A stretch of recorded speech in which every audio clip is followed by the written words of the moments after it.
Here. That way everybody can see you. And what is your name? Sarah. Hello, Sarah. Awesome, huh? They like you. Why did you bring these? Because they've been in my family forever. They've been in boxes. They're not on display? No. I never used them because they were too beautiful, but it's ridiculous that I keep them in boxes. That's so true. Each one is individual. They're all different. Every one of these is different. Each one is hand painted. This isn't, and then they're marked on the backs here. They say Limoges, France. Do you realize what Limoges? Do you know what Limoges is? No, really. Do you know what Limoges is? It's a part of France. It's like saying made in Boston, Massachusetts. And so many people think the word Limoges means gold or silver or something special, but all it means is it's a place in France. So Limoges, France would produce fine quality porcelain and china plates, and they would people would buy these and hand paint them. Your great-grandmother painted these? Even better. See, now I'm interested. Previously, they were just painted by somebody. She was a great artist. I have other things at home. So now we have a great artist in our midst, the granddaughter of a great artist in our midst, and great-grandmother? There you go. So the issue becomes with what are you going to do with them? Are you going to keep them forever? Do you want to know what insurance value is, or do you want to know what you could sell them for? Sell them. So, no, that's good. Have you taken a picture of each one? Okay, so here it becomes a documenting your family history. Take a picture of each one before you sell them. Each one of these small plates will sell for $150.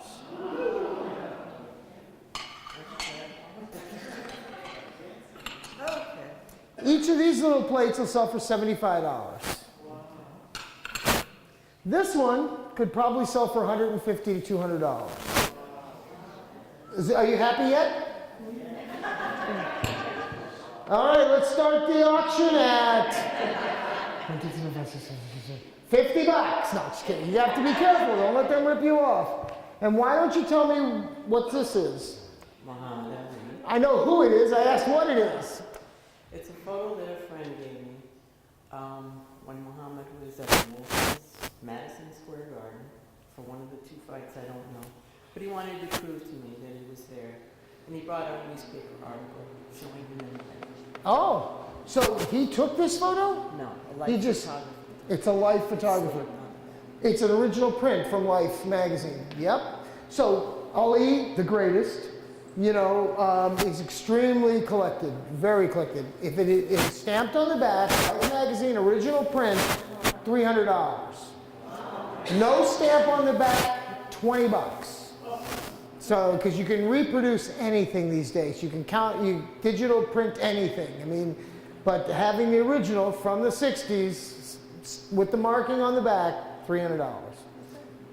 A winner? A winner. I think we have a real winner here. Thank you. Let's take your works of art and put them over here. Okay. Looks like we have a nurse's handbook, and it looks like drugs. Listen to you guys laughing nervously. Aloha. And what's your name, young lady? We have another Linda.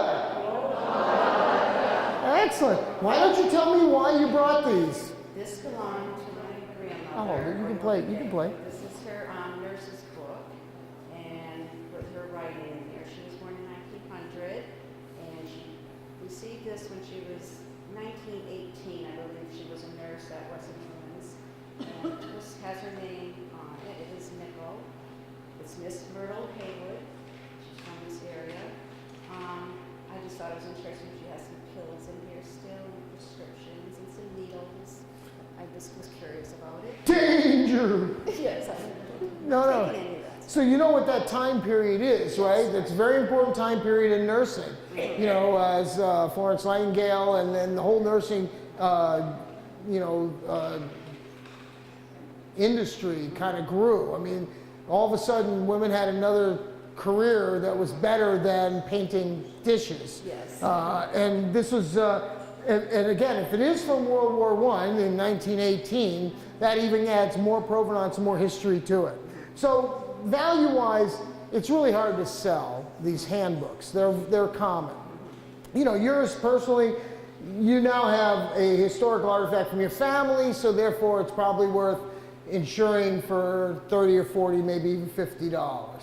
But this is easily sold. There are a lot of people that want these type of things. And when you marry it up with the book to make it stay together, I would say this, because of the history, knowing the name of the person, you should write down the history as much as you can. That goes with that. I would say that this would probably sell for $100 just for this little medicine kit because of the box and the items in it. Okay, so that's like $150 altogether. Okay, thank you. Oh, keep it insured for $300. You bet. All right, we're almost done, are we? Okay, we have a book here on Kennedy. Was this yours too?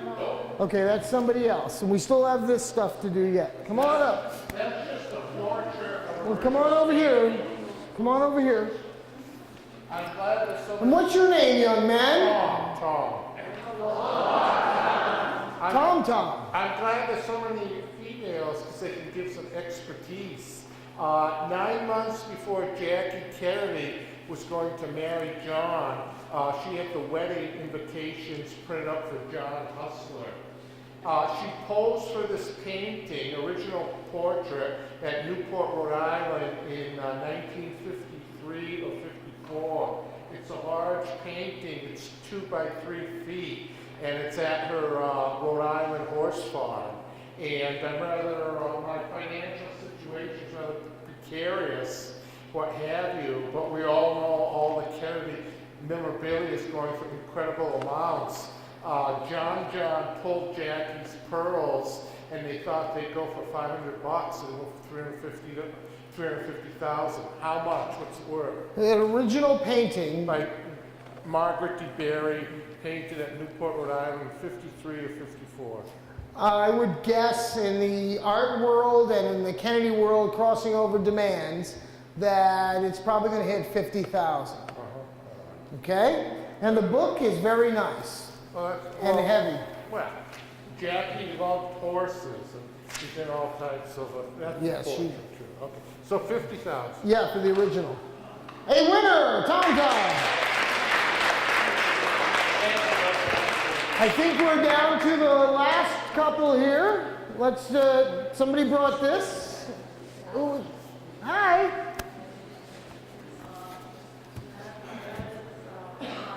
Hi, what's your name? Alice. Hello, Alice. That is the inheritance from my aunt, and it's cardboard, and it's just It's a print. a print. Yeah, it's a print of a well-known painting that's in museums, but it's just a decorative piece that was made for the home. Yeah, and value-wise is probably under $20. Okay, and then there's a second item. Yeah. That, my aunt collected, my aunt used to collect teacups with tea saucers, and she had a hutch in her dining room that housed the little server sets. Yep. That people, when they knew about that, they picked them up and then gifted them to her. But when her estate got sold, she had to go in care, Right. assisted care, and she only had her little room. And these are 2 things brought back from back when she Set them down so they don't fall. inherited, by me, and then there was a set, and the teacup sets got sold in her estate, but this was allowed to be. Are those little spoons? Let me hold She's one up. born in- Let me well, hold she's one. born in Finland, and this is Eric. Bjorkman. These are Eric Bjorkman silver spoon set, and they're marked. I'm trying to see. Oh yeah, they are silver. Now this is all part of the Danish modern style.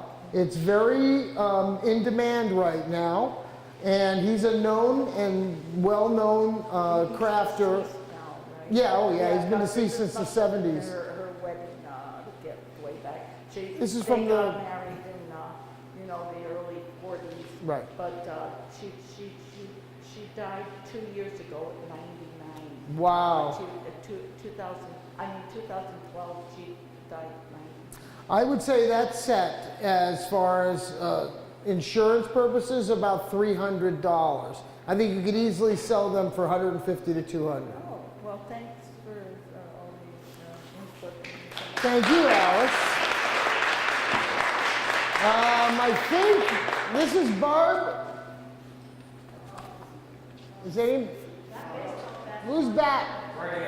And this is this letter too? Yeah, exactly. Okay.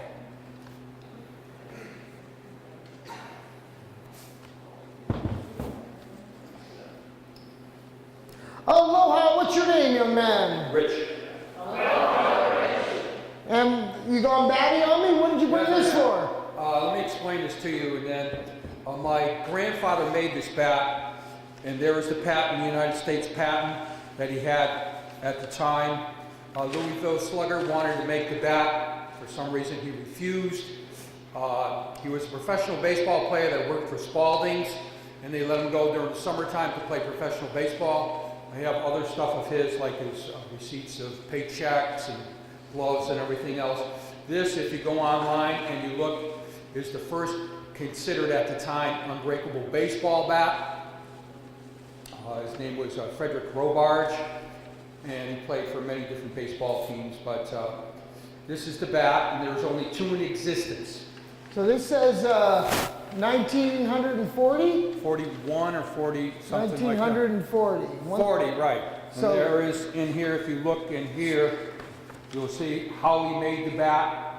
He lived in Chicopee Falls, and he made it in his basement on a lathe and It everything. looks a lot older than 1940 to me, is it? No, that's what it was. Well, if the patent came Yes. through in 1940, Yeah, this so had to he be made made it in the before 30s, that. right? He started playing baseball professionally probably in the year of 1910, in that era. Yeah, that's what Yeah, exactly. so, but he didn't get a patent until 1940? 41, right. My mother couldn't figure out why he put that away, and then Louisville Slugger wanted to make the bat, and he said no at the time. Well, he didn't want to be wealthy. That was Yeah, I what- know. That's a funny thing. Well, baseball memorabilia is in huge demand. Anything pretty much pre-1975 is in great demand. Right. So something like this with all the documentation for your family is museum quality stuff. Right. It's not something that should be on the market or be sold. So Right, you we should don't be, want right, you should be thinking of 2 things. Like I explained before about this whole archive of wonderful historical documents, scanning all these in and submitting them to the Cooperstown Right. and places like that that deserve to have this history and will then share your history with the next generations Exactly. of fans. So first do that. Digitize everything, take pictures of everything, submit it all to Cooperstown. Right. If they ask for it at some point as a donation, Right. you could probably get a $10,000 or $20,000 tax write-off Right. for the donation. You couldn't sell it for that, but the way that the IRS Right. works, they'll let you, donate it and get a Right. huge stupid tax write-off. So those are the most important things. So for value,